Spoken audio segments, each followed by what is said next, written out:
pasyal po sa aming lugar. Po, ayun po, nagdadrive na po ako sa aking bisikleta. Testing ko po yung aking CP holder and then yung bike ko po matagal na rin hindi nakakapag-drive. Nagagamit. Ayan. Oop. Okay, ito po. Ito po yung sa aming lugar ay matesting naman yung aking bike at hindi na po siya nagagamit. Yan po yung mga ito po yung lugar namin kung saan ay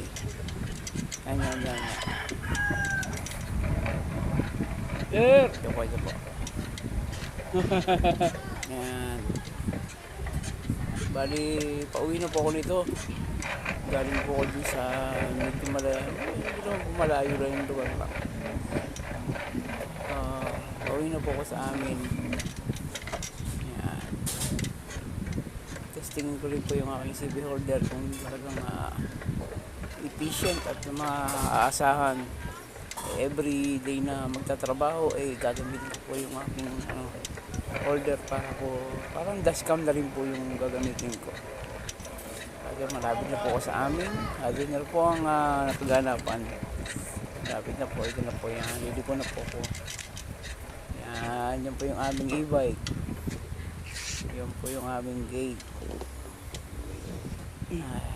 Baba muna ako.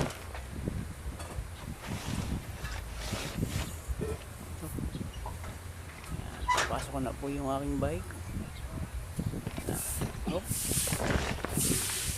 Ready na po for today's video. Salamat po.